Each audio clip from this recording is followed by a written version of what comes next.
All right. Let's get fired up here.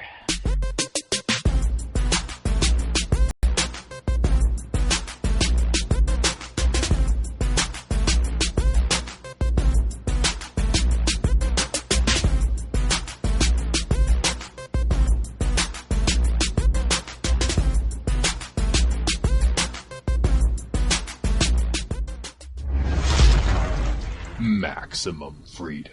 Read. Stay on target. Maximum freedom. Stay on target. Maximum freedom. Read Rothbardian. Hello and welcome to the Actual Anarchy podcast, the podcast where we talk about movies from a Rothbardian and Anarcho-capitalist perspective. My name is Daniel. My co-host is Robert. And this episode can be found at actualanarchy.com/34. Let's say hello to Robert. Robert, how are you, man? I'm living life and loving it, man. Another day in paradise. How are you doing? I'm doing great. I'm here talking about. Oh, go ahead. Because I'm just excited. I'm here talking about one of my favorite movies. It's a divisive movie in many ways in the comic book world, but I think it's a solid effort and one of Zack Snyder's better movies. But how are you doing, Daniel? I'm doing well. Yeah, we're going to be doing the Watchmen today, or it's just called Watchmen, right? This shows how much I know.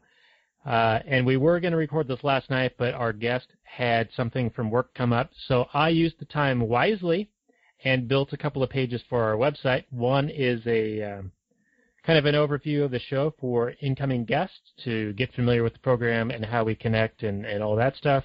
So that's going to be a useful thing for future guests. So if anyone out there wants to be a guest, hit us up. And the other one is our tip jar page, which is actualanarchy.com/tipjar. No spaces, no caps, nothing like that. And that just has a listing of all the different ways you can support us. It's got our Amazon links, Read It For .me links, Liberty Classroom link. It's got a listing to our bookstore and merchandise with our logos and mugs, faces on mugs, mugs on mugs, all that stuff, all at the tip jar page, actualanarchy.com/tipjar. So I use my time wisely. Good job. All right, so if we don't have anything else, why don't we bring on our guest, Ryan, the Afro Libertarian. Ryan, how are you, sir? I'm pretty good, guys. Glad to be back on with you. I always look forward to this. This is always some great discussions. It blends my two favorite things in the world, movies and anarchy. So let's go. Yeah, baby. Oh, I thought you were talking about us, Ryan. Oh. No. You guys are cool. So I got your picture up. No, it's not you. I know that. But your website there, the AfroLibertarian.com. So guests do hit that up. Ryan hasn't been writing a lot lately, but he will. He promised us in the pre-show that he needs to get back at it, and it's got really great content on there. And you can also follow him on Twitter. And there's a link to that on your website right there, Ryan. Correct. Excellent. So I'm going to pull up the Google description. That's usually what we read just to make sure that Google is wrong about something. I don't know if you've heard any of our shows lately, but we read these and they're often very, very incorrect. But let's go for it. This is Watchmen, a 2009 fantasy drama film on the Frank Miller comic graphic novel series. What? Is that not correct? Am I wrong? Frank Miller? Am I wrong? Oh, man. Yeah, am you're I wrong on this? super wrong. All right. Why don't you throw this part out, and then I will read the Google stuff. What's That's the not origin Google, of this? that's you? That's embarrassing. No, this is Alan Moore and Dave Gibbons are the original creative team, but Alan Moore is famously wants nothing to do with any kind of adaptations of his work. He thinks he's like a comic book purist, and he disowns anything. So if you watch the credits on this movie, you'll see that his name is nowhere to be found. All it is like Dave Gibbons, co-created by Dave Gibbons, so not Frank Miller. All right, well, I guess that's the Batman one. Batman Returns, right? No, what is it? It's Dark Knight Returns. All right. Yes. That's one we're going to do in the future. That's a cartoon one. That'll be cool. Yes. All right. So, Ryan, just because you're back for the third time, I've decided to move the train wreck from the end of the show to the beginning. All right. Here we are, Google description. In an alternate 1985 America, costume superheroes are part of everyday life. When one of his former comrades is murdered, masked vigilante Rorschach uncovers a plot to kill and discredit all past and present superheroes. As he reconnects with his retired associates, only one of which has true powers, Rorschach glimpses a far-reaching conspiracy involving their shared past and catastrophic consequences for the world's future. Yeah, I can quibble with that. But, I mean, one of the big differences that purists will point to is that the original comic book, only Dr. Manhattan is superpowered. And that's kind of made pointedly in the movie also. But then at the same time, you see like Night Owl and Silk Spectre and Rorschach just like breaking bones and just kicking people and they go flying. And they're just like made out of steel. So, I mean, I know why he did it. It makes for a more exciting like visual action scene. And they're actually like seem like superheroes. But the point of the story is that you got these regular people trying to fight crime. And then you got this essentially this God figure. And the differences between that was, I think, what Moore was really talking about. But anyway, go ahead, Daniel. Well, I've already been out-nerded on this.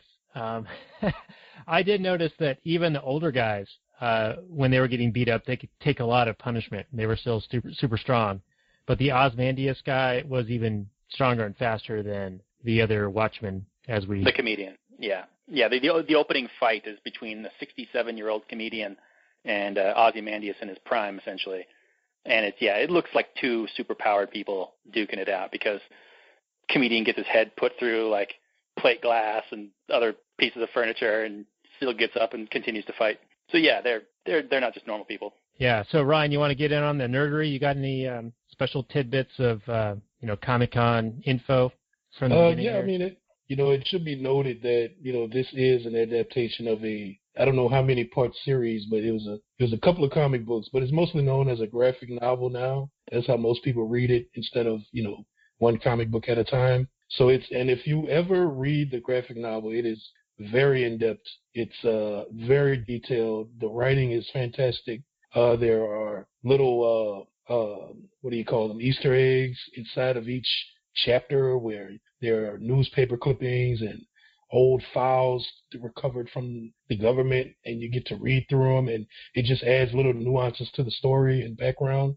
So if you can imagine trying to fit all of that, this huge novel with all these details into a 2.5 hour movie, it's it's hard. It's a hard thing to do. So Zack Snyder, I know he's not the most beloved person, but he's very polarizing. Some people love him. Some people hate him. He's a solid director to me. But to me, he did a really good job with this movie. This was one of those comic book graphic novels that people thought could never make it to big screen. It was just impossible to do. And he was able to pull it off. And, they didn't kill the box office, but I thought it was just a good, solid movie. And I really enjoyed it. I liked it more than most people. As far as just the nerd stuff, I thought, he did a good job really translating what was in the comic book directly to film. Like you could tell he used the actual comic book as a storyboard for the film. It just looks exactly like it does. The actors look correct. Outside of some, few little things that he did as far as like the music and some of the, slow motion stuff, you either like it or you don't. I just, like you mentioned the breaking of the arms and all that. Those were kind of added things by Zack Snyder, but it is what it is. Other than that, man, I really enjoyed the movie. I think it's just a great story. It blends everything. There's history in it. There's alternative history. There's alternative facts. There's how Trumpian, right? And there's you got your your foreign policy stuff. There's war, Cold War. This was written during the Cold War and back in the 80s, so you had all that going on. It's real detailed, and there's it's like a realistic, even though it takes place in a kind of alternate timeline. You feel the kind of the gritty realism in it. So Ryan, you mentioned that in the graphic novels and the comics that there was like little Easter eggs throughout. Were there Easter eggs within the film that you noticed, like within individual scenes? Do any of them stand out to you? Yeah, absolutely. Like, I don't know, which one did you guys watch? Did you watch the regular theatrical version or the director's cut? Well, I've seen both, but Daniel and I both watched the director's cut just recently. Okay, yeah. So like, there's the newspaper stand. That was kind of a Easter egg, because in the comic book, that's just a scene that keeps taking place. They did a good job about like having Rorschach in his unmasked form in the background with the sign holding "The End Is Nigh." There were all kind of little things you could see in the movie. I can't remember everything, But he tried to include everything he could if you watch. Yeah, I'd say the main thing he cut, and probably he should have, is just the Tales of the Black Freighter, just because you can't really, I mean, you only have so much time. You can't have, although there is the alternate. Right, you can watch that cartoon. There's an animated Tales of the Black Freighter, which you can watch as a separate companion piece to the movie. Yeah. But in the comic book, the Tale of the Black Freighter is interspersed in the comic, and it kind of parallels Ozymandias. And at the end of the comic book, or in the Watchmen comic book, Ozymandias makes reference to it and feels like he has a lot more guilt than he does in the movie, I want to say, about what he's done. I'm sorry, what you were saying earlier, though, about Zack Snyder working from the storyboards and making this movie look like the comic book, I just want to echo, because he absolutely does. When he has a comic book or like a really good story to work off of, I think he's a fantastic director. He's really good at making a beautiful-looking shot. I mean, that intro that tells the history of the Watchmen and the Minutemen and all that, just leading up to the present day, is just fantastic. And then the whole movie, it just looks absolutely beautiful. Jeffrey Dean Morgan as a comedian is like ripped from the comic book pages. Perfect. Rorschach looks fantastic. Yeah, I mean, just everything looks fantastic. Manhattan looks great. Yeah, but what were you going to say? No, I was saying there's an alternate, what is it? The ultimate cut version of the DVD, and it actually has the cartoon spliced into the movie. It's like is that an official thing? Yeah, you could get it on Blu-ray, and it's like 3.5 hours. It's 3.5 hours long. But when I watched it once, and it was like perfect. It was like, this is Watchmen as it should have been presented, But nobody would pay like $20 to watch a 4-hour movie. So I understand why they didn't do it. But I mean, I just think it's a masterpiece. I loved it. It's not the most perfect thing. I could nitpick certain things, but I mean, when it first came out, all everybody talked about was Dr. Manhattan's sling thingy. It's just like, grow up, man. Yeah, it's like, grow up, man. I mean, it's like, okay. They talked about it. I mean, it's not like we didn't know. I mean, in the comic books, it's right there. It's like, okay. And it's important. Right, and it's important to the story because it kind of illustrates just how far removed from humanity he is, that he doesn't even see the need to wear clothing. The only time he puts clothes on is when he goes to like some function where he's being interviewed, or that he's going to a funeral or something like that where he feels like he has to. But otherwise, he's most comfortable just being who he is and being naked. I mean, he's basically a god, so what do you want? Right, he's like ripped out from that, who is that, is that Michelangelo or... David, the statue of David. Yeah, he's just like perfect. He's the perfect man being, whatever it is. He doesn't need clothes. I would walk around naked too. Yeah, if I looked like that. All right, guys. I'm just going to read a section of the plot here, if that's cool, and then we can just talk about that section maybe. I've got the Wikipedia stuff up, or do you want to go another direction, Robert? Well, I just wanted to give an overall, like an overview of the story. I mean, I know you did the Google thing, but I just want to reiterate that this is it's a bunch of normal people being superheroes, and then it's an alternate history, but it takes place in 1985 United States, where Nixon is still the president because he's been reelected multiple times. And there's this 7 years prior to the story, there's this thing called the Keene Act, which makes being a superhero illegal. So there's the fallout from that, and whether the superheroes think it was a good thing or a bad thing plays into the story, I think so. Anyway, okay, let's get into it. All right, so I'll just read the first portion here. The Minutemen, a team of costumed crime fighters, was formed in 1939 in response to a rise in costumed gangs and criminals. The Watchmen was similarly formed decades later. Their existence has dramatically affected world events. Dr. Manhattan's powers have helped the United States win the Vietnam War and given the West a strategic advantage over the Soviet Union, which by 1985 threatens to escalate the Cold War into a nuclear war.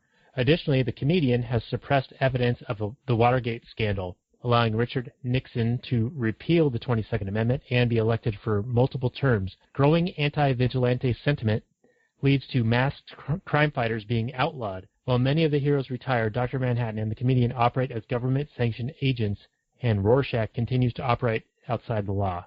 Yeah, that's about right. And then Ozymandias has become a super mega billionaire in industry. And he is publicly known. His secret identity is publicly known, but nobody else is. Yeah, no one else has revealed themselves, right? And I have to admit, in watching this film and not being familiar with the source material, it was a bit confusing. Mostly because it's a super long movie and I had to watch it over like 3 different nights and try to remember what I was watching.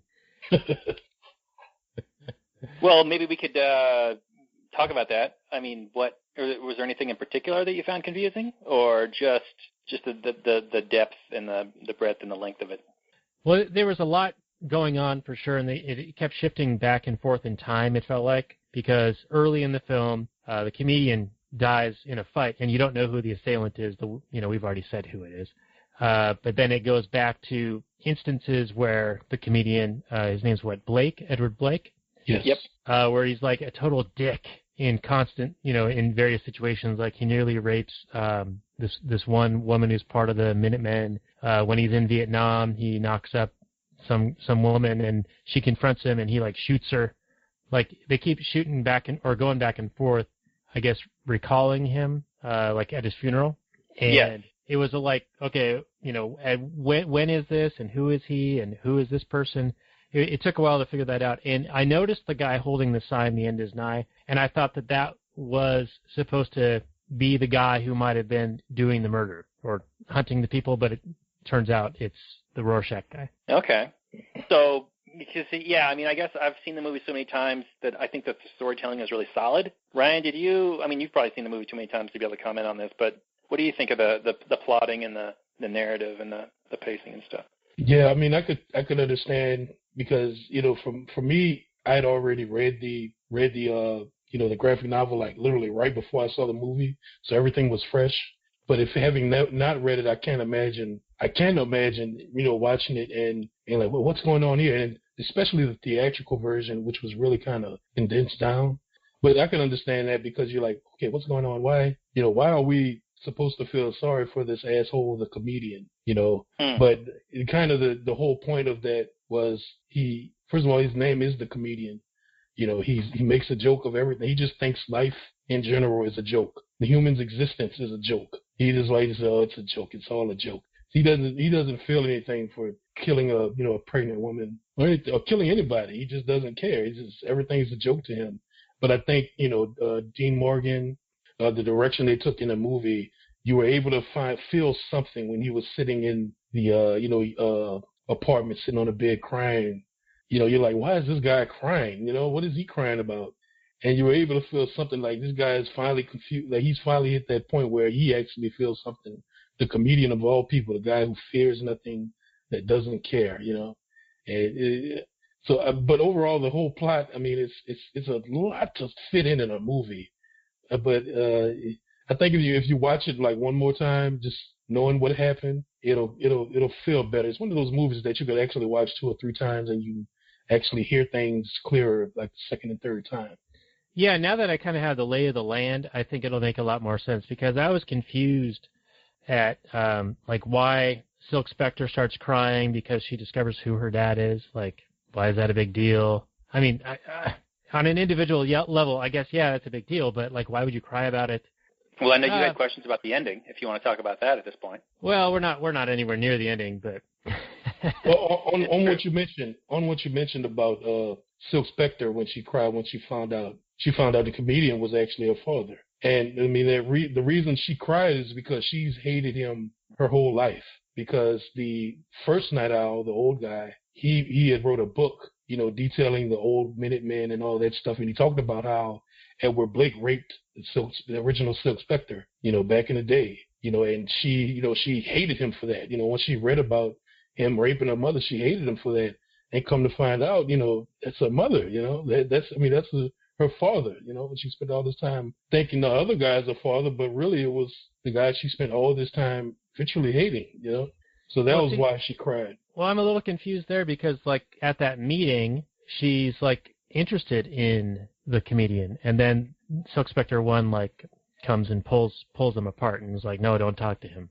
No, she was interested in Dr. Manhattan. That's who she was giving the googly eyes when she was like standing there in that meeting, and she was like, hey, don't do that. But she was looking at and she also didn't know about the whole rape thing. That came out in the book that the first night I wrote later in the movie. He released that book. Yeah. Now, is that Roy Scheider? Is that how you say his name? Like the Jaws guy? Yeah. Is it him or is it not? No, that's. I mean, I don't know the actor playing Hollis Mason, but no, I don't think so. I'm pretty sure. Pretty sure that's not the Jaws guy. All right, I'll just look it up. I'll look it up. You guys chat for a minute. I'm going to look it up. No. Okay. Well, go ahead. No, go ahead. I'll just say that's not him, but it's funny because they do have some similarities. Indeed. No, it's a this guy movie, named Stephen McHattie. Yeah. Is the guy that played Hollis Mason? Or yep. Okay.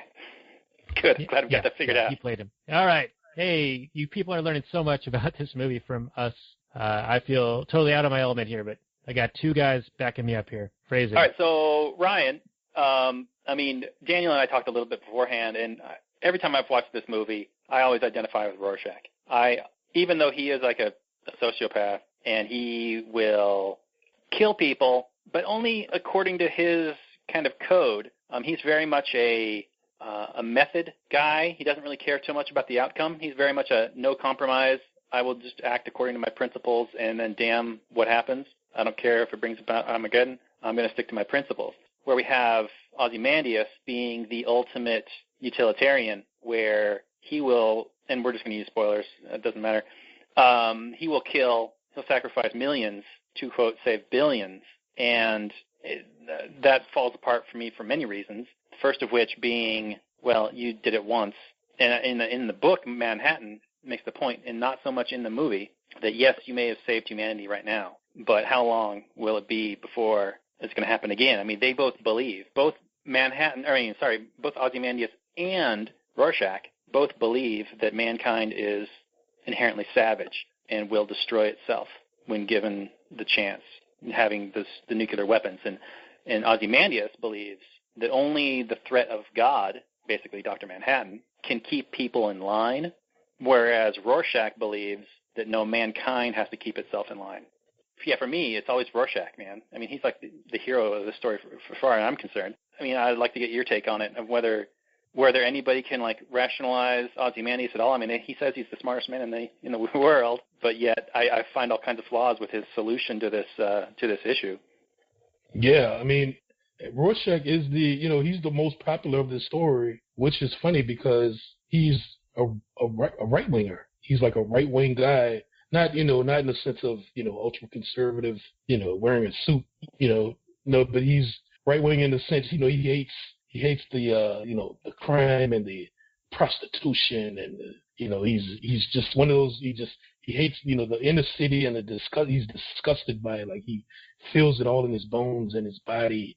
It really disgusts him down. He's like a law and order type of guy. He wants, and he's disappointed in humans.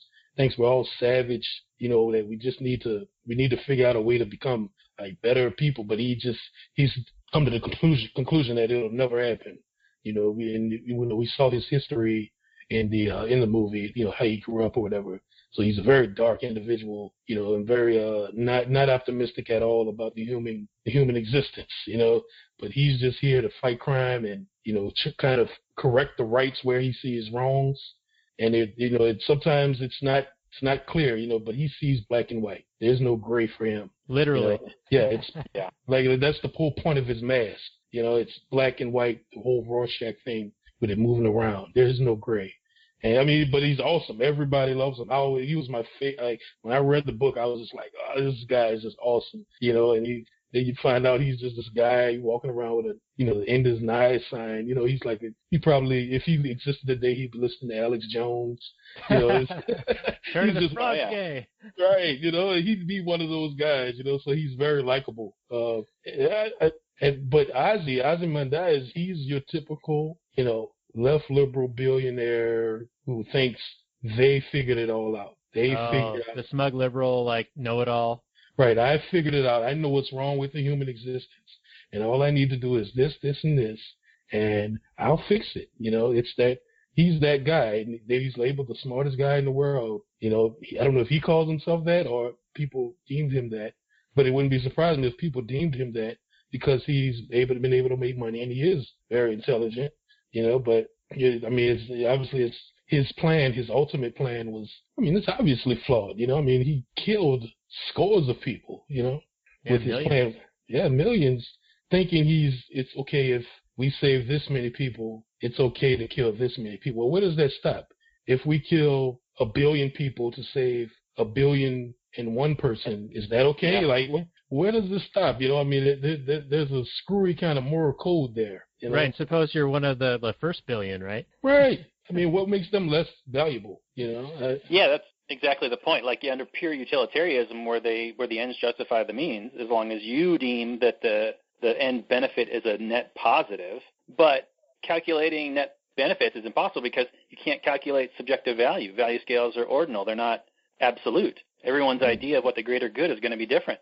So under pure utilitarianism, you can just use it to justify any horror. I mean, throughout history, tyrants have always had perfectly good reasons to slaughter people. They've always been sold to the people as being for the greater good. Right. And, without being tempered by, some sort of morality, some sort of principle.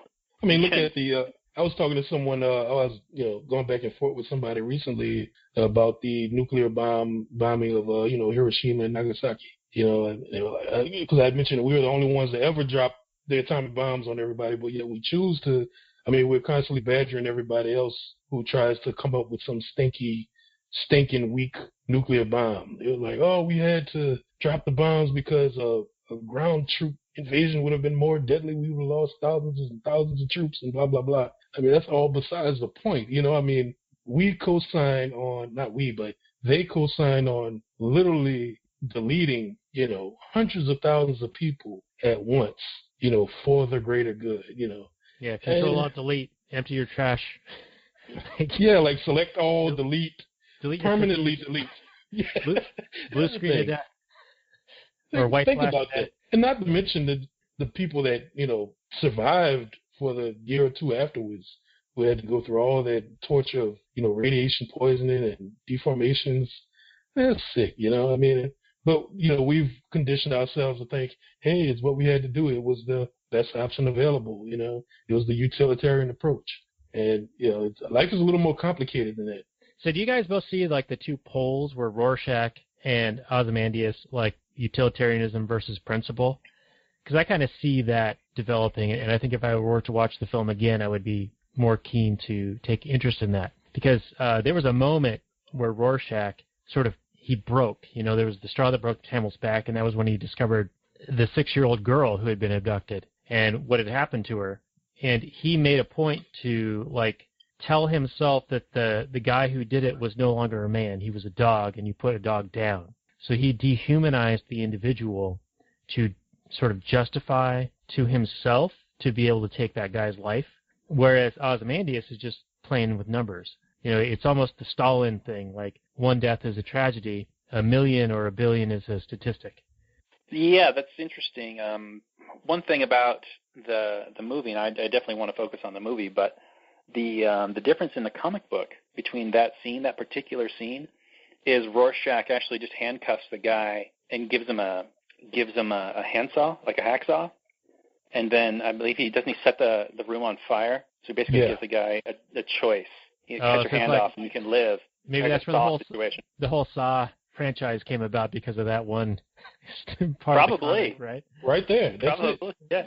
Very influential comic for sure. Yeah.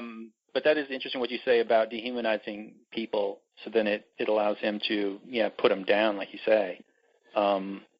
Whereas Ozymandias, he's already committed to killing millions and millions and millions of people. I mean, what are a few more people? Like Rorschach, what he says at the end, what's one more body on the pile of this lie? Go ahead and do it. Right. So I mean, Ozymandias, he wouldn't flinch at murdering an old friend like Blake. I mean, even though we know Blake is not a good guy, but he certainly didn't deserve to just be murdered for this lie. He could have been murdered for any number of other reasons, but not necessarily this one thing. Yeah, interesting. There was a few scenes that I definitely want to get to, but before we do, Ryan, were there any particular scenes that you wanted to kind of explore more, or Daniel? I thought the movie kind of gleaned over the whole Keene Act thing, which I just thought was interesting because, okay, in the 1930s and 40s, you have the Minutemen right there. These are regular folks, some of them policemen, some of them have been in the military, but they decide to say, hey, there's all this crime going on. You got these masked criminals coming out. Let's do this is when comic books were very young. This was before Superman. You had real comic book heroes that came to be, and they come together and they fight crime. And this is all good, and it become kind of like a throwback for society, kind of like we look at baseball back when, Babe Ruth was playing and stuff like, or back when the first Superman comic book came out, kind of that throwback for Americans. And then after Dr. Manhattan comes to be, you have the creation of the new Minutemen or the Watchmen, which they don't call themselves. They were called the Watchmen by the public.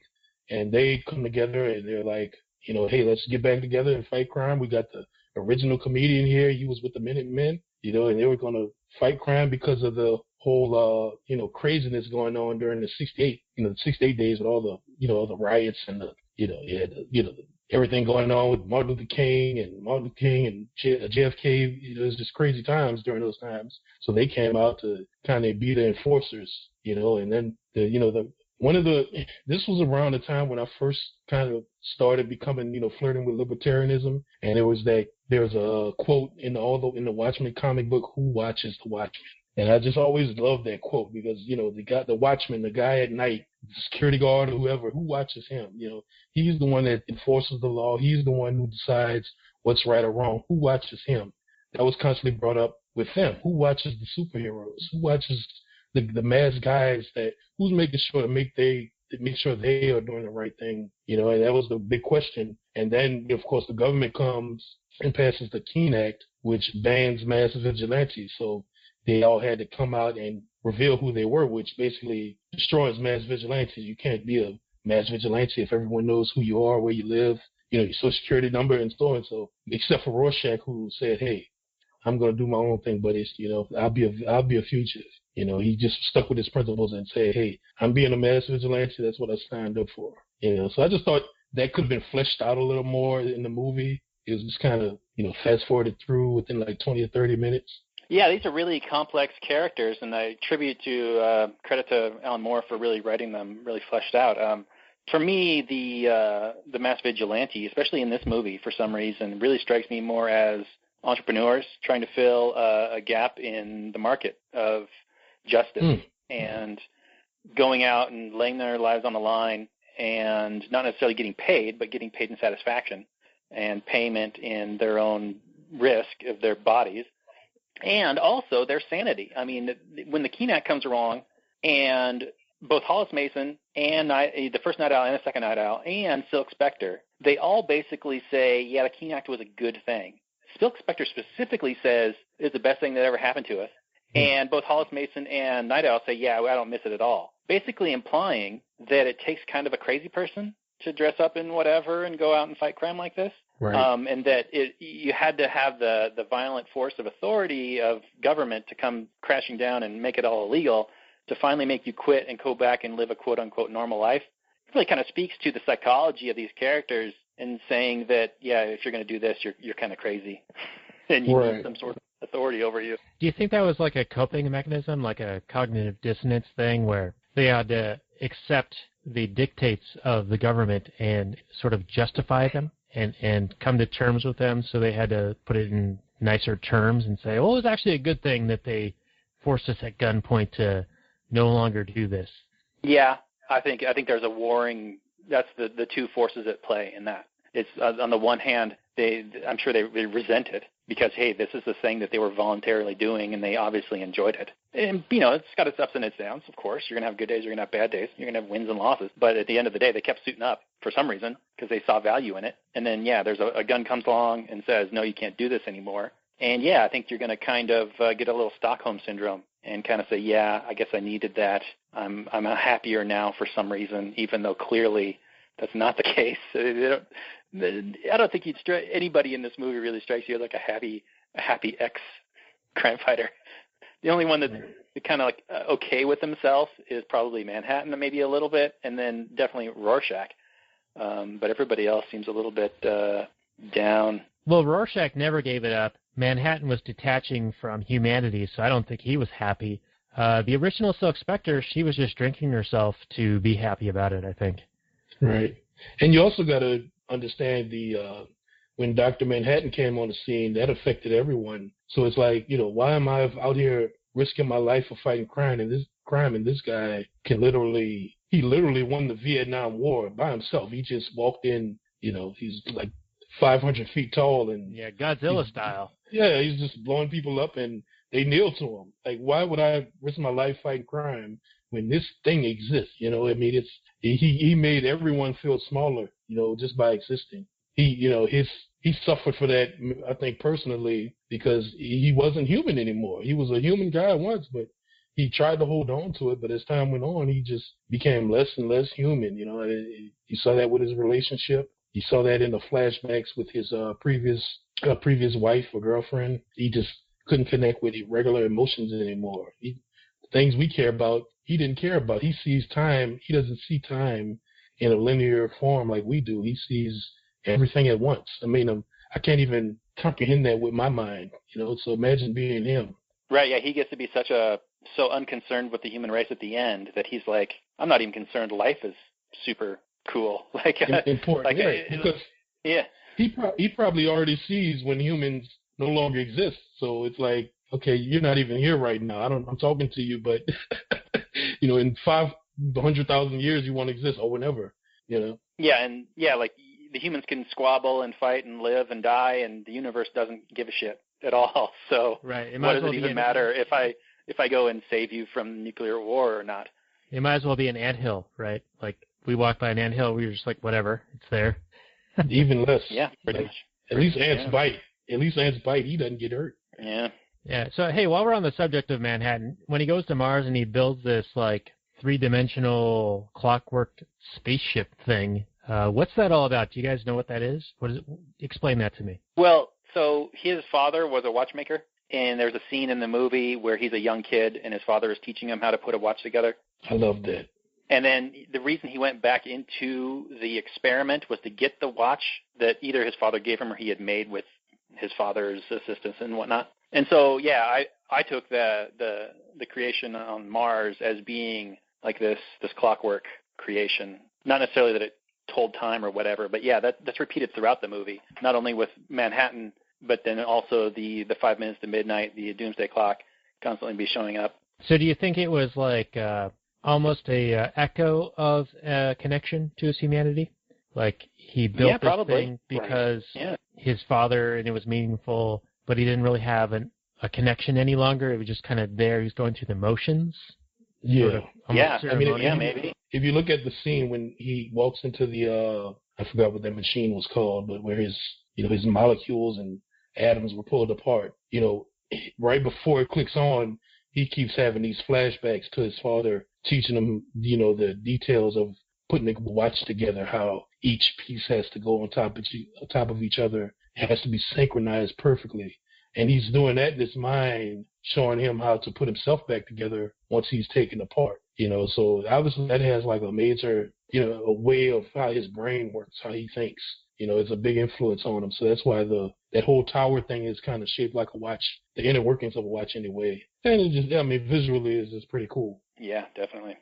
Yeah, so if you guys don't mind me driving a little bit. Not at all. Manhattan, Go for it. he's able to view the future, at least for himself, right? But Ozymandias was able to somehow block his view. This was like a confusing plot point to me. It sort of revealed at the end, he was like, I did this to make sure that Manhattan was working on something that I wanted, which was to be able to destroy all these cities, but I was able to mask it so that he couldn't see the future, and then I purposefully used his psychological profile to push him away from his wife, and, it got all convoluted and weird, but how did that work? Like, yeah, he's the smartest guy on the planet, but... Well, Manhattan is a huge obstacle for him as basically this god figure. So, yeah, and he's got this massive plan to destroy the world in order to save it because he foresees the nuclear holocaust coming. But, yeah, I mean, you have to take it as a sort of a conceit of the story that he's able to, one, block his future sight with these tachyons, and then have John not be able to realize why, and then also have him working on this free energy machine. And I want to mention the free energy by the machine way, a can little blow bit, shit up. which can also blow shit up.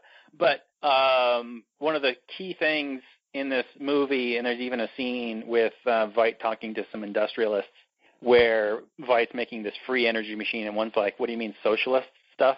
And Veidt seems to think that wars are caused by a shortage of resources. And yeah, he's partially right. I think there is some of that. Wars are definitely fought to control certain natural resourson but just it's like a low remove... IQ. It's a low IQ response to something, right? Like free trade is always better. Right. Yeah, I don't think once you get rid of the need for fossil fuels, all of a sudden, I mean, if the world had free energy tomorrow, there would still be war because we still have governments, and there would still be reasons for them to squabble and control things and fight. And I mean, maybe there would be less war, maybe, but governments still control their people, and war is the health of the state. Right.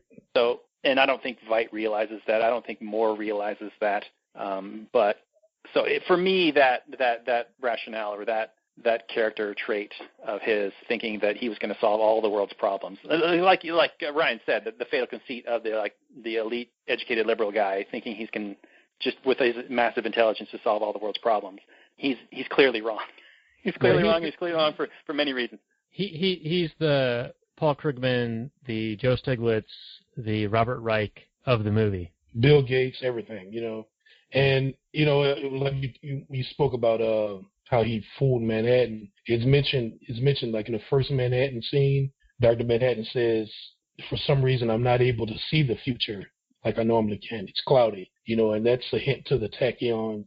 Tachyons are theoretical particles. I mean, you can actually look them up on Wikipedia. They're theoretical particles that travel back in time, so to speak, or they travel through the universe without regard to time. So Ozymandias was able to create a burst of these tachyons that clouded Dr. Manhattan's future. He wasn't able to see what was going to happen. And theoretically, tachyons are a byproduct of atomic explosions.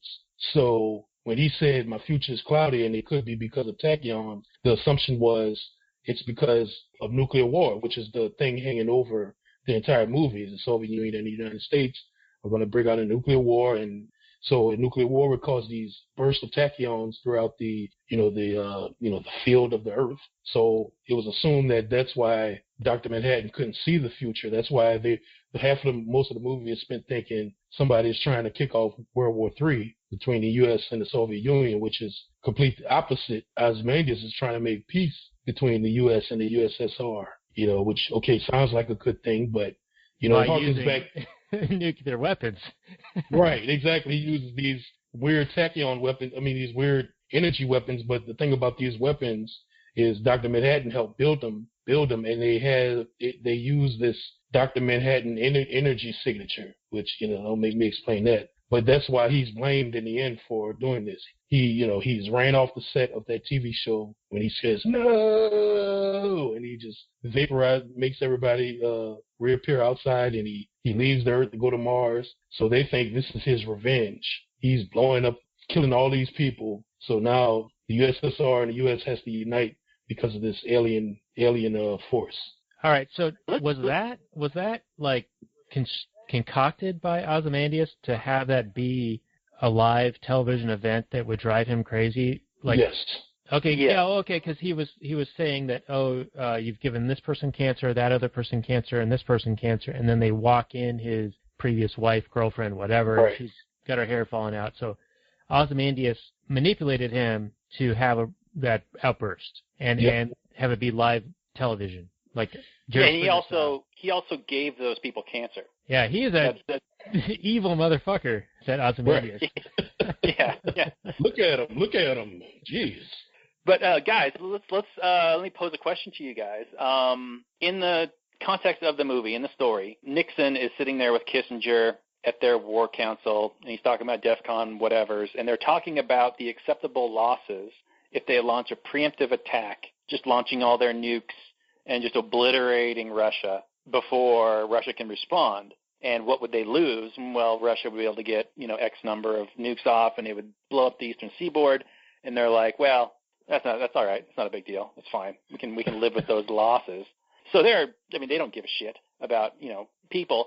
But in the context of the movie, Nixon was about to go ahead and launch before Ozymandias killed everybody. Like, he had moved to DEFCON 1. He had fueled the bombers. He was about to order them go, we assume. We don't get a scene with that. But they were all moving in that direction. I think you can safely assume that had Ozymandias not acted, nuclear holocaust would have occurred. Yeah, Nixon would have. Yeah, so is Ozymandias actually a hero in that sense? I mean, obviously I don't agree with what he did. I think it was the smartest man on the earth, could have come up with a better idea.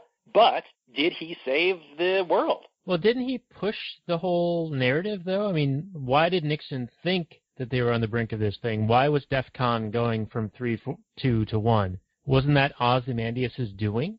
No, I don't think so. Because this was right around the time Russia was plotting to invade Afghanistan. And when, But as we know from Rambo films, they failed. No, but I think it shows in the film. It's really quick. That's what sucks about this. It's really quick. But when Manhattan leaves the Earth, that gives Russia the go ahead to hey, we can do what we want to do. Let's invade. Right. So it is Ozymandias' doing because he's the one who drove Manhattan away. True. Hey. Yeah, you're right. But he was. Well, it's true. Yeah, I mean, they did find him on Mars and whatnot, and they. But he went there because Ozymandias pushed him away from his humanity. Mm-hmm. He purposefully did that, and he calculated that, and he knew it would happen, and he was surprised when Manhattan showed up at his Antarctica base. But I think. Right, go ahead. But it wasn't the threat of Dr. Manhattan still being on Earth that would have stayed everybody's hand. I think Nixon still would have launched with or without Manhattan there. I don't think so. I think the whole point was that Manhattan was there, being the détente. He was the one. He was beyond mutually assured destruction. He was the overwhelming force, to use a Bush doctrine language, to prevent an attack. But he never established himself as that. Manhattan never in this movie comes out and says, "Play nice, everybody, or else." Right. Never once does he actually come out and take any kind of political stance. But he is in the employ of the government, and he even has handlers. Oh yeah. Yeah, and if you remember, the explosions take place before he gets back from Mars. So when him and young satellite Jupiter gets back, Manhattan has a big hole in it. And he's like, oh, what the hell just happened?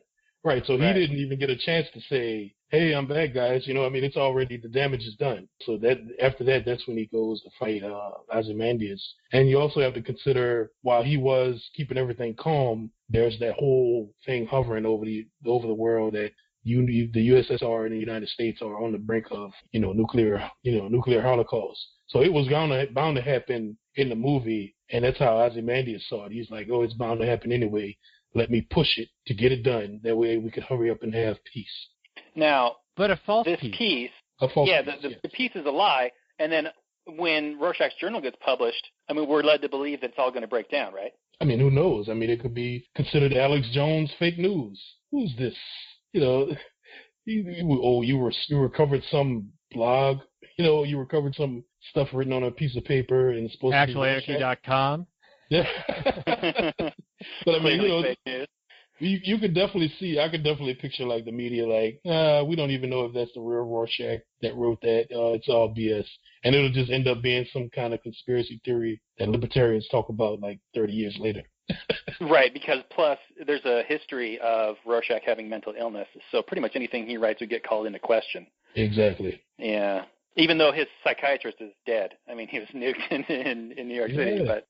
Right. But we assume that there's probably some record of him, being treated by a psychiatrist. All right, so I want to ask one question.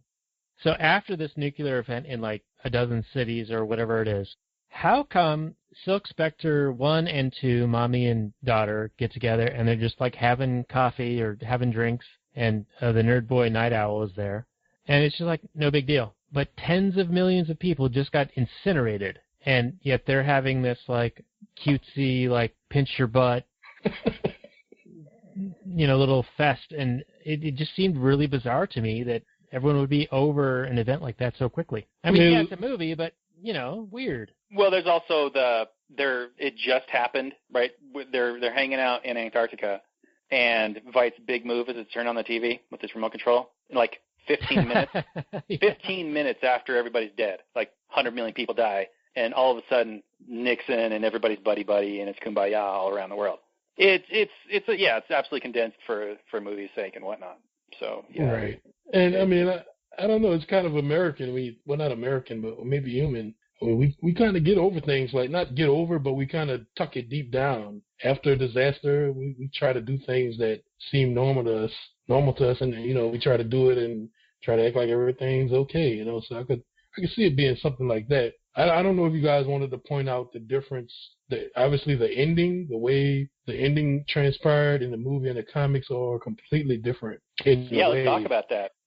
Because in the comic book, it's a giant like squid monster, and it's just in one place. But let's talk about all the differences, and you're going to be the expert on that, Ryan. So why don't you break it down for us? Oh well, I mean, basically, the thing about the comedian, the reason why he's like a main part of this is, okay, he works for the government, and he, on one of his operations, he finds out what Ozymandias is doing, which they put in the movie, but you see it a little more in the comic book. He finds out what Ozymandias is doing and what his end goal is. That's why the comedian keeps saying it's one big joke, man. Like, it's a joke. And when you're reading the comic book, it's funny because you're like, what is he talking about?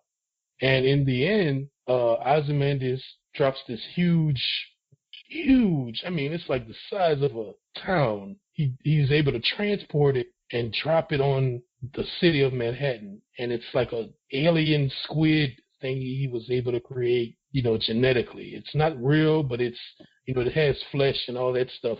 So it's alien. It looks alien to humans. And he drops it on a city. And everyone thinks it's this huge alien attack. Like, aliens are invading the Earth. And it just, everybody freaks out. And, from that, the United States and the USSR come together. They say, okay, we're being invaded by aliens. Let's come together. Let's stop all this fighting and work together, to form peace and get ready to fight.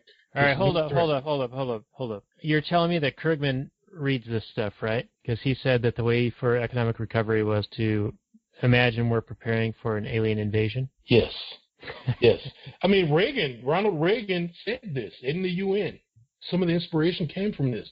He said in the UN that maybe to get peace, maybe aliens need to invade the Earth. Maybe that will cause us to come together and work together to fight a common enemy, and find world peace. That's what he said. And that is one of his famous speeches that that a lot of sci-fi, harkens back to. Watchmen was one of it. And so that was the whole thing. Like, let's create this alien force to get everybody to work in peace. Now, Alan Moore, the writer, I don't know, I never could figure out his lineage. He's just crazy. But he grew up in England, so he's like an old English guy, and he has that kind of socialist view. I think he's like an anarchist, but like a left-wing anarchist type of deal. Yeah. I think he has like a thing against profiteering and money and corporations and that sort of thing. So he's like the self-contradictory anarchist. Yeah. Yeah. But you're saying, Ryan, because, it's been a while, and my memory of the comic book is super fuzzy. So you're saying, though, that Dr. Manhattan isn't seen as the cause of the catastrophe. Right, in the comic book.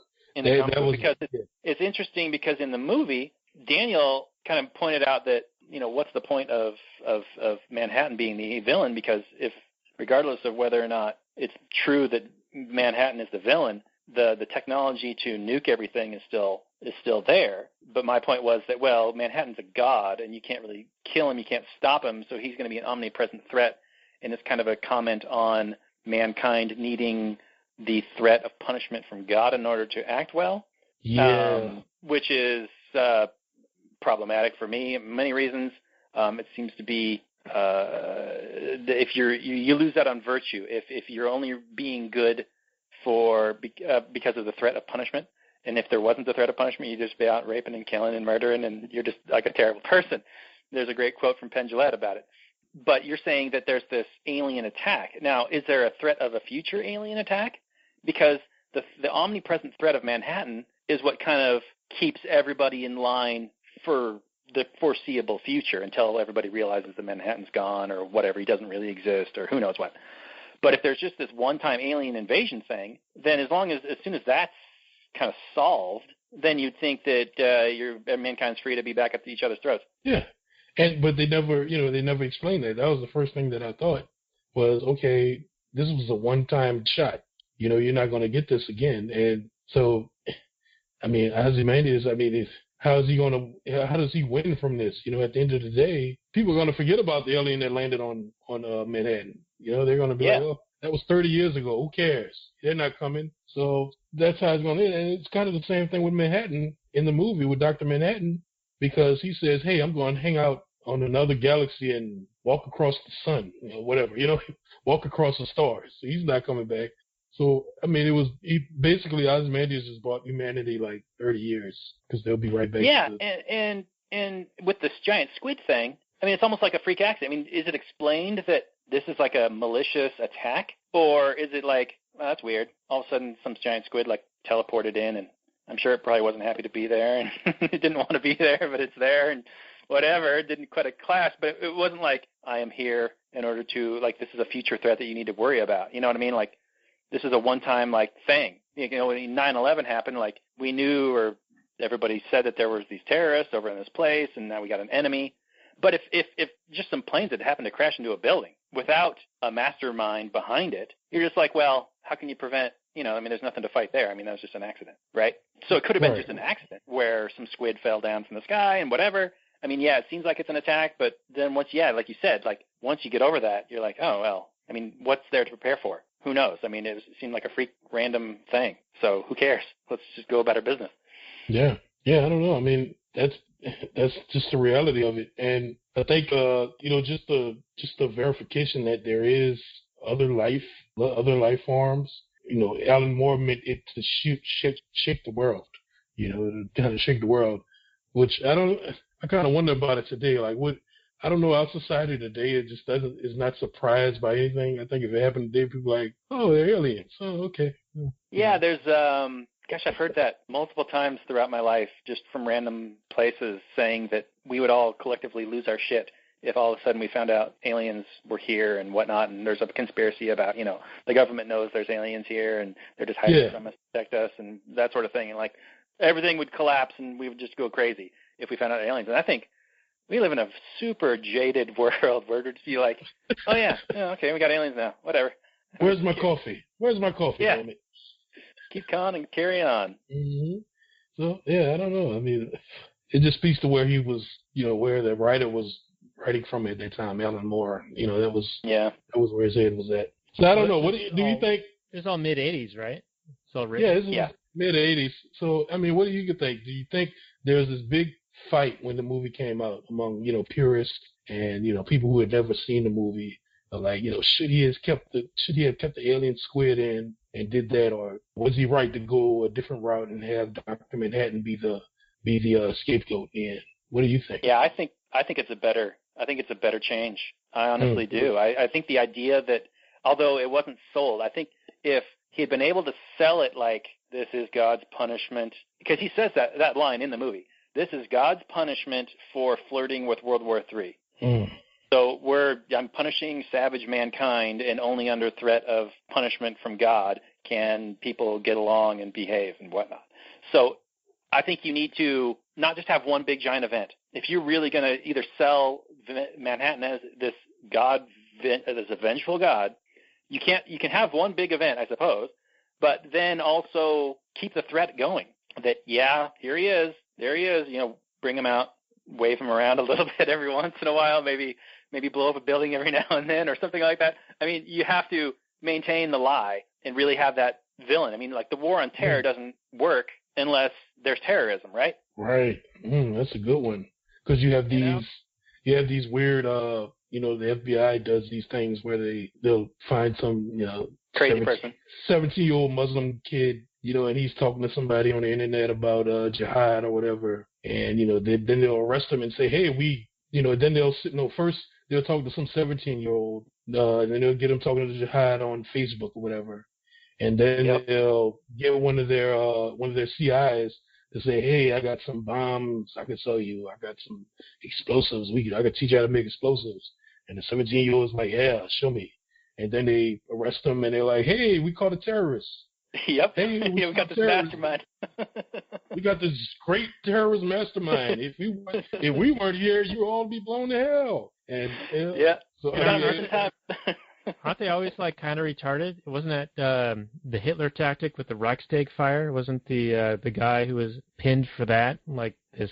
Yeah, he was like developmentally disabled. They always grab somebody that is really impressionable or impressionable and angry or easily to be manipulated. I mean, you just go back through the history of the CIA and the FBI and Sirhan, and they use tools.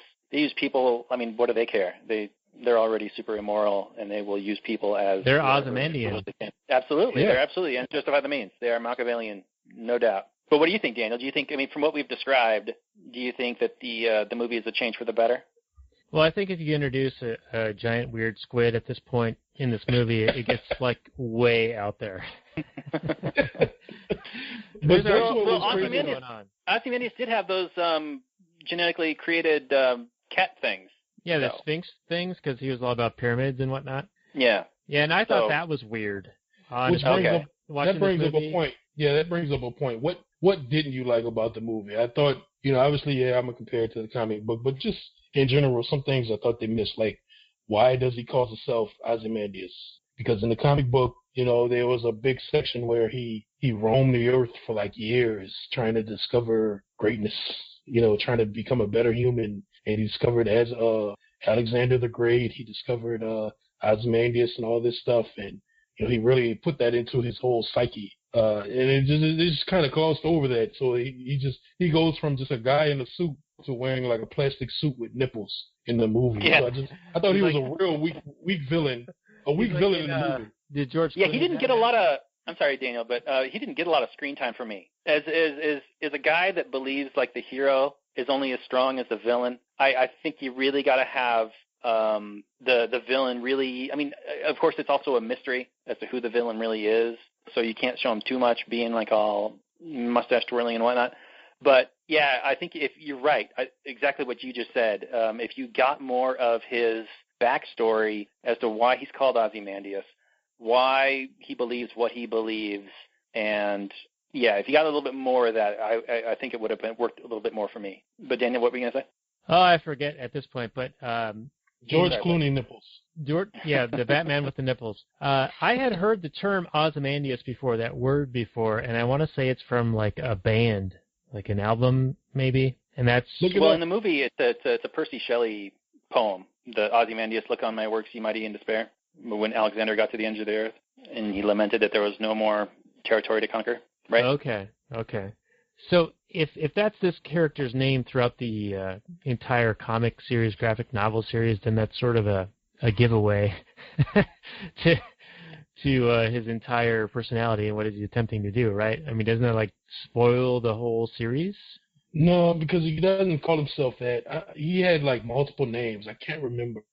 But he had like multiple names in the series. But towards the end, he says, I prefer to be called Ozymandias. They were able to work it like that. Is connection? Okay. Yeah, I think when I forget who it was, hacked this computer. What was the password? Was it Ramses 2? Yep. There was some connection there. Right. So there was some connection there between that and Ozymandias, something. I don't know. And another Easter egg was when he hacked the computer, there was a file or a folder called, I don't know, was it Little Boys or something like that? Or it was something real like the Manhattan creepy. Project? No, it was like some child porn or something. I don't know. Oh. But there was a folder that referenced to that. And in the beginning, Rorschach commented that he thinks Ozymandias is, a fruitcake or something like that. Because they included that in the movie, which I thought it was funny because I thought they wouldn't put that in. Like fruitcake, like gay? Yeah, or like a child molester or something. Oh, okay. And Rorschach would not like either of those situations, right? Because like you were saying before, he's like the conservative style right wing, like the biblical style. Yeah. Yeah. Right. Yeah, he's there. He's righteousness. Even though he has a kind of a weird view of righteousness. He in the movie they made him like there was a scene where he killed the guy that kidnapped the little girl, and he just like chops his head. That was Zack Snyder. Like that was all Zack Snyder. It wasn't like that in the comic book. Like right. he gave him a choice in the comic book, but in this one they tried to make him a little more insane, and then they go to the jail scene, which I loved in the movie. I loved when he went to prison and he's just like, everybody's like afraid of him. He said, "You need to fear me." I loved all that. That was great. Yeah, he certainly seemed badass, and I kind of likened him. There was a post in the Tom Woods group recently talking about Murray Rothbard and how Michael Malice was saying, like, hey, the thing about Rothbard is that he wasn't able to maintain friendships throughout his life. And I commented, well, that's the price of being principled, right? And so I likened the Rorschach character to Rothbard being the that's principled crazy. Guy who, no matter the cost, is going to stick to his principles. That's crazy. I thought the exact same thing when I was, rereading some Watchmen stuff earlier today. I was like, man, Rorschach is like a little crazy, like an early '90s Rothbard, where he just got fed up with, he's fed up with everything. He's like getting with the paleos, and he was just, when Rothbard was just like, I'm tired of this shit. I'm old, beating this libertarian drum for decades. Let's get some wins. So I agree with that. I like Rorschach. I don't, he's a violent guy, but I just think he's very entertaining. Yeah, so let's talk about the ending where Rorschach basically says, do it, like kill me, protect the lie, because I'm going to tell people about this. I'm going to stick to my principles no matter the cost. Yeah, he's very much a straight-up principles, justice may be done, may justice be done though the heavens fall kind of guy. He's very much into the method, into the principles, and, I don't care what the consequences are. So he was absolutely going out. He's leaving. He was going to go immediately to tell everybody what the truth was, regardless of what the consequences were going to be, because Veidt had to be punished. Veidt killed a bunch of millions and millions of people. He had to be punished, even if nuclear war was going to start the next day. Now I'm a very principled person. I like to think of myself as a very principled person, and I don't know. Would you have done the same thing, Daniel? Would you have revealed the lie, or would you have said, well, maybe the world ending in Armageddon, maybe it's not the greatest thing? Well, how it's presented in the movie, I don't think that the lie was good enough cover, and I try to live as principled as I possibly can, and given this extraordinary situation, I would like to think I would be like Rorschach, but perhaps maybe more tactful and say, attempt to reason with them and be like, hey, this lie's not going to hold up, whether I tell them or not. Right. It's a false piece, and it's not going to work anyway. So, murdering me now is not going to help your cause. Yeah, Rorschach, he would not, he's not the one to mince his words at all. But, I guess for me, I always think back to that. In my days, there was a short stretch where I used to watch Bill O'Reilly. I thought Bill O'Reilly was okay. It was like 2006 and 2007. Forgive me for it, but I used to watch him, and he'd always talk about, what if, we were talking about torture, and he was like, what if, these guys find a guy, and he knows that the terrorists have a nuclear bomb about to strike New York tomorrow, and you have a chance to find out, but you have to use torture methods. What will you do? And I'm thinking, maybe the Navy SEAL or whoever, or the CIA guy, maybe he does torture him to find out. I don't know. Maybe he does. But let's not make that a policy. Let's not say it's okay to do that. Let's not make that a written in stone thing that, hey, you have the legal right to torture people. If he does that and to get that information, okay, he does it. And afterwards, he has to meet the societal rule and the societal judgment on that, whatever it may be, if that's through a court, a judge, or whoever, and maybe they say, hey, you saved our lives. We're not going to put you in jail. You did a good thing for us, although we don't think that should be done ever again for anybody else. That was a one-time deal. I don't know, but I don't think you should be able to make that a policy So with I wouldn't be able to co-sign what Ozymandias is doing, even on utilitarian grounds, because where does that end? I mean, we're talking about billions or millions now, but what about one or two? Can I kill one guy to save two people? Can I kill two people to save four? Where do I stop? What's the calculation here? I view Ozymandias as a proxy for government itself, claiming that they're doing something for the greater good, but committing great atrocities in the process and trying to justify it. And I've got a quote of Murray Rothbard's up here saying, quote, "If we look at the black record of mass murder, exploitation, and tyranny levied on society by governments over the ages, we need not be loath to abandon the Leviathan state and try freedom." And I think that's a great quote. Governments are responsible in the name of the greater good, and Robert, you alluded to this earlier. Every tyrant has some justification for the atrocities that they do, but it's all utilitarian grounds, and that basically allows you to justify just about anything in the name of the greater good, and that's what the governments claim to be doing. Right. What if what if the U.S. and the USSR doesn't go to war? What if at the last minute they say, hey, let's talk. Let's not do this. Let's not blow each other up. Let's figure out some other thing. And they just save millions of lives just by doing that.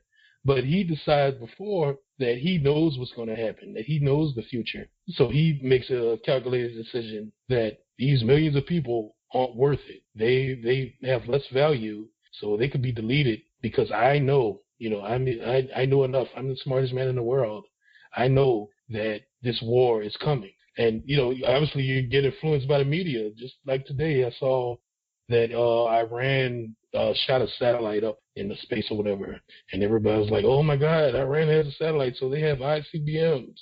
We need to get ready. They're going to be shooting missiles towards the U.S. soon. I'm like, what? You go from here to there? Seriously? So imagine if those people had access to the nukes, so you can't depend on one person deciding, making these decisions if all these lives can be taken, for this or the other. Absolutely not. Yeah, I mean, if governments have that kind of power, then maybe we don't need governments. Like I've heard people claiming that this vote on healthcare reform is going to result in 20 or 30 million people losing their healthcare coverage. Well, isn't that an indictment of government being able to have that kind of influence over your lives? Isn't that like an indication that maybe there's a problem here? Hello. Yeah, with the stroke of a pen, they can affect your life that much. Yeah, I think that does make it sort of an indictment against it, Daniel. Can you imagine if a company said, oh, yeah, we're going to change this rule, so 30 million of you guys are going to die? I mean, it would. Right. I mean, I can't even imagine what would happen. It would be unreal, But with government, it's kind of looked at as this thing like, oh, we just got to get out and go vote. You got to call your congressman. Call this number right now to make sure this doesn't happen. I'm starting to look at things. I guess being a libertarian for 10 years or so, I'm starting to look at things like I live in like a kind of a weird Watchmen type universe. Where like, what is this weird stuff going on? I have to call this number to make sure I don't die, And I mean, and even that whole thing, like, okay, they have control over my life. I'm gonna die if I don't call this number. That's a fallacy. It's not real.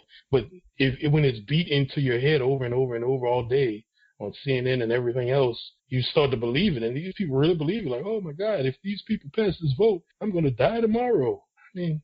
Yeah, I mean, that's the whole progressive liberal stance right now is like Trump is the next Hitler, and if he wins the election, all the gays are going to be rounded up, the transgenders are going to be kicked out of the military so they can't go and murder people.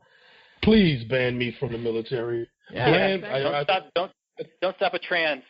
Ban everybody. Ban women. Keep going. I tweeted yesterday on at the Afro Libertarian. Please ban blacks from the military. At Donald Trump. Just please ban us. I'm fine. That way I'm not included. Ban everyone from the military. That's great. It's a good thing. So if they're mad they can't be drafted, okay. Hey. Yeah, how do I get out of it? I mean, Corporal Klinger, is that the guy's name in MASH? He was onto something, Yeah, he was always trying to get that crazy whatever deferment dressing up as a woman. Yeah. Right. And to harken back to something you were talking about just a few moments ago, Ryan. I got a Tom Woods quote posted up here. It says, government has a habit of blaming the private sector for its own failings while taking credit for advances we in fact owe to the private sector. That's a true story. That's all day. I've got a Hoppe quote up that states are responsible for the deaths of hundreds of millions. Compared to that, victims of private crimes are almost negligible. And quotes like this and more can be found at actualanarchy.com/quote. And I don't know if you saw this, came out a couple of months ago, but apparently the civil asset forfeiture, the dollar value, surpassed the total reported loss to criminals last year. So the police are taking more than the criminals are, which is kind of ridiculous. Yeah, it's insanity. Wow. I was going to totally change the direction, so go ahead and say something. No, I was just going to say, all of a sudden, the left cares about asset forfeiture since because Trump supports it, yeah. Yeah, Trump supports it. So now they're like, oh my God, the government is stealing from the people. I'm like, are you serious? Like Ron Paul was talking about this in the 80s. And now, now this is such a big thing for you. They disgust me. Yeah. All right, take us away, Robert. Where do you want to go next? Well, speaking of government being the villain, I was just curious, what if, put on my little what if hat, what if Ozymandias' solution, instead of murdering a bunch of innocent people, at the end of the movie, he blows up, like, that war room with, like, the president and Kissinger and all those generals and whatnot. So you're asking what if you could go back in time and kill Hitler, would you do it? Well, no, I mean, sort of, but what if his solution had been to kill government instead of kill all those innocent people? Would he still be a villain? Yeah. Yeah, it's almost like you need that immediate threat, though. I mean, they are responsible for millions and millions of deaths, so it's like... if he doesn't do it, there's nuclear annihilation, and everybody dies. Right? Perspective. We don't know. He doesn't know. He can suspect that that's the case, I suppose. But I guess any action you take is going to have a certain amount of perspection, right? Yeah, every action has a reaction. I'd say that would be a pretty dumb move by him. Because of course, I mean, it's not like you could actually kill government. That's like war on terror. You're trying to kill an idea. Yeah, it's a disease of the mind, right? Right. So I mean, you could take out Nixon and all those guys, but what comes behind them? It could be worse. Right, but that was his solution, though. Because people would band around government then. Like you saw what happened after 9/11, and I imagine it was something similar after JFK. Like people rallied around government. Right, but they were going to rally around government regardless. They rallied around government when all of a sudden the government's like, yeah, we're going to be all kumbaya and we're going to work together.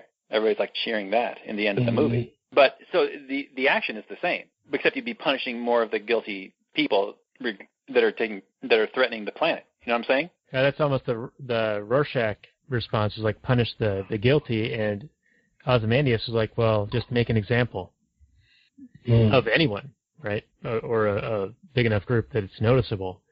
Yeah, I think I see what you're saying. I don't know. It's late. I'm tired. I don't know if I'm making any sense at this point. But I think Rorschach was like, only punish those who have demonstrated of their guilt. And Ozymandias was just like, innocence doesn't matter so long as it's visible, so long as it's a lesson to somebody. Well, my point is that the people are going to rally around whatever and then immediately go back to what they were doing anyway, regardless. So why murder 50 million people worldwide when you could just blow up one room? It's either perfectly utilitarian, right? It's going to have the same effect because Nixon and Kissinger were the ones that were just about to launch the nukes. Without them, it doesn't happen. Maybe someone comes in, steps in later, but that's going to happen. There's that whole, command structure, right? Like, who's the fifth or eighth person down the line? No, all right. Well, so say he wipes out the entire government. He wipes out the entire U.S. government and the entire Russian government. Boom. Instantly gone. He pulls the Rothbard button push. Well, where he's blistering his finger. That wasn't pulls the Rothbard. That was an abolitionist button. I'm going to pull that one up. Hold on. All right. Go ahead, Ryan. I'm just going to pull this up on screen. No. I don't know. I don't think any of his solutions were good solutions. Maybe some were better. I mean, maybe that's a better solution than what he did. Obviously, Maybe he took out a couple 100,000 government workers, just everybody connected to the government. He took them out. Maybe that's a good thing short term, but I think the outcome would be bad regardless. You're saying, well, what if this? Kaiser Sose on their asses. Yeah. Well, what if this? What if there was somebody? I'm not suggesting this. I'm not endorsing this. But what if in the movie he murders all of government, and then as soon as like elections are held and new people are in government, he murders all those government people, and then there's another election, and then fewer people get elected, and he murders all those people, and eventually people get the idea that okay, being a politician is a good way to get yourself murdered, and wouldn't that kind of like dissuade people? Like, okay, we got to figure something out. We've got to do something without government. I don't know, man. I think it would make it like, well, they don't want us to do this, so it must be something really cool or really important or really like meaningful, Yeah. Like kids will do drugs because they're illegal. Like, oh, this is bad, so let's do it. Or but if you do it, you're going to get killed. Right, but they're going to agitate for it or do it in a black market format, like underground, Right, and then the underground people will get killed. And we're talking about a guy that's like the superhumanly smart in Manhattan who knows everything or can learn anything. So basically, he would become the government because he's this giant gun. Yeah, he'd be the ultimate dictator. Right, he'd be the ultimate dictator. He'd become the thing that he's destroying. Yep. I don't know. We'd be better off. You don't think you'd be better off without government? Even if they just you'd still have government. You'd still have a government. That's what Ryan was just saying. Well, but all you would have Manhattan and Veidt, who would be killing everybody, who wanted to do a thing, who wanted to violently control other people. But you wouldn't have Veidt and Manhattan writing regulations and passing laws. Maybe not. Yeah, at that point they kind of have the wherewithal to do whatever the hell they wanted. Well, you do. I mean, he has like the technocrats, like wet dream, like just to have the smartest people solve all the world's problems. Right, and as we know from Hayek, that only creates even more problems. He does have that fatal conceit. I don't know. I think it's just funny to pose interesting twists on the movie. Mm-hmm. It is. Yeah, I agree. This is one I will watch again. I don't know when, because we have a whole slate of shows to watch movies and prep for. We have a rating system. It's basically a thumbs up, thumbs down. It's black and gold for good, black and red for bad, and maybe just your overall final thoughts on the movie itself. I'll give it black and gold, thumbs up, man. It's a good movie. I think if you watch it, watch the director's cut, and be aware it's a movie that you might want to watch 2 or 3 times just to make sure you get everything. If you're a libertarian, it's a good movie because you're talking about people that kind of take matters in their own hand. They're not waiting for the government to fix things, so they go out and do it on their own. Hey, the outcome might not be perfect, but hey, you know what I'm saying, they're going out and do it themselves. They're not waiting on permission. And it's a very detailed movie. It's a dark movie. It's not a cookie cutter film like you see nowadays with a lot of the current films. It's kind of out the box. So you have to suspend your belief and just sink yourself in it and enjoy it. So I think everyone should just give it a try. Give it a try. After you watch it once and you're like, it was okay, just go ahead and watch it again and then tell me what you think.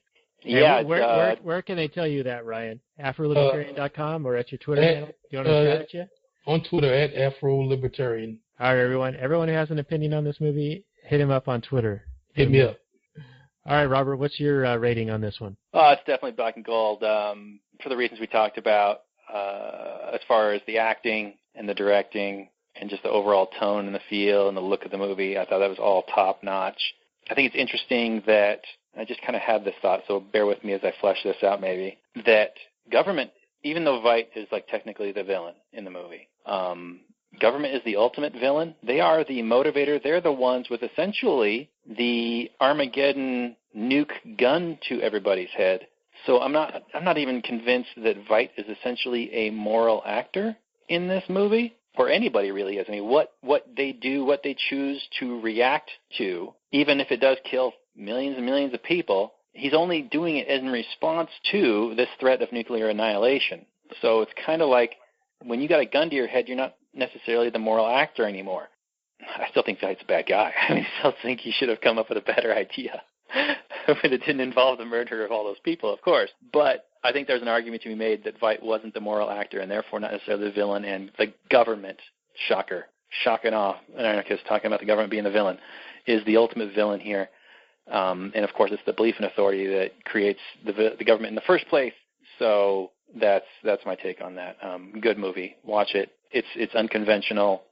It's very dense, and like Ryan said, I think it benefits from repeat viewings. Yeah, you get to see a little bit more. Maybe on your first viewing, you don't catch everything. It's good. It's somewhat of an improvement on the comic, and then it's a detriment in other ways. And I like. Was it the ultimate cut, Ryan? Is that what you said with the inclusion of the Black Freighter? Yep. Yeah, the ultimate cut. I think I want to look into that. That might be something I'm going to want to have a copy of at some point. That'd be great. Daniel, what did you think of the movie? All right. Well, with some of the comments you just made, I feel like we could go another 3 hours. Probably. Somehow giving Veidt a pass on this because there's a gun to his head. I totally disagree with that. I want to introduce a third rating to this, and it's going to be contingent. My rating is going to be black and gray, the agorist flag. The jury's still out for me because I feel like it was so convoluted and it was broken up for me in the viewing to where it didn't make a whole lot of cohesive sense. But having this discussion and the notion that both of you guys suggested, which was to watch it again, I feel like it's going to ring it around to the black and gold for me. But being total newbie to this universe, it was a lot to try to take in all at once, phrasing. And it's a lot like Batman, The Dark Knight, where there's just so many things going on in the movie, and it's so dense and there's so much to talk about that you can't even get it all in one viewing. And so I feel like I need to watch this one more time at minimum to be able to give it a real fair shake and to give a true rating, though I tend to think it's going to go towards that black and gold. Very nice. Well, I want to thank Ryan for coming on, having us on again, or coming on again, sorry. It's been a real treasure, a real treat having him on, talking about Watchmen. Yeah, a lot of fun. Yeah, guys, I appreciate it. I always love coming here and talking.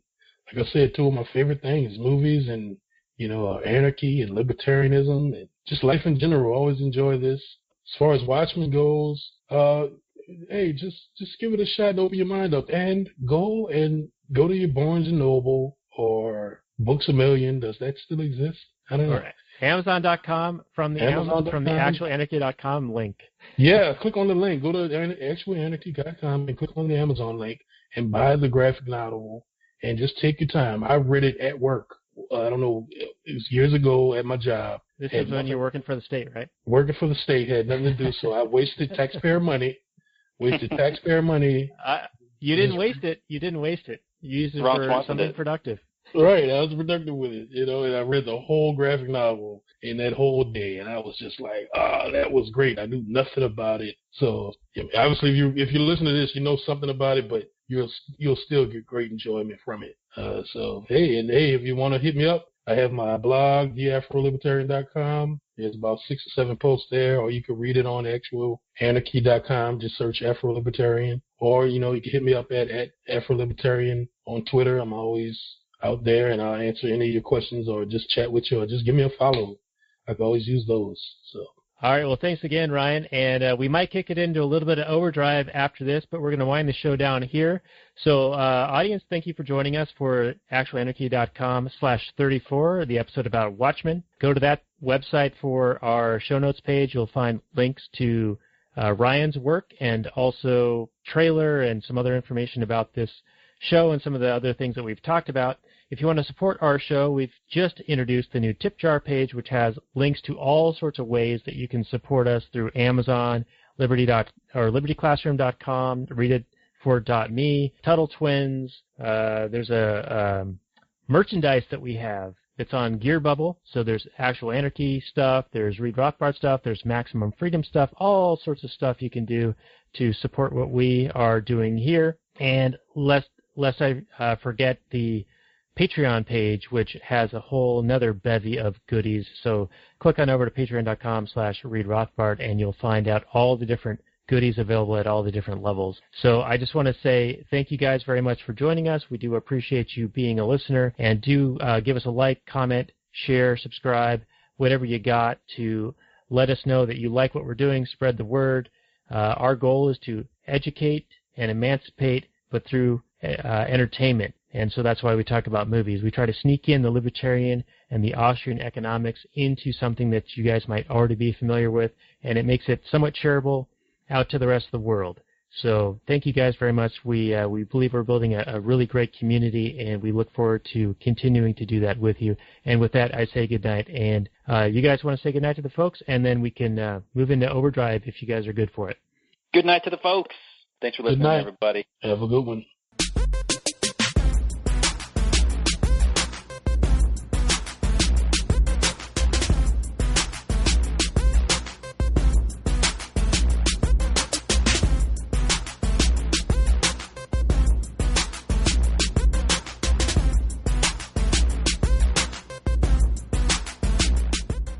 The Chipmunks. CHIPMUNK. We're the Chipmunks. Guaranteed to brighten your day. Do do do do do do do do do do do.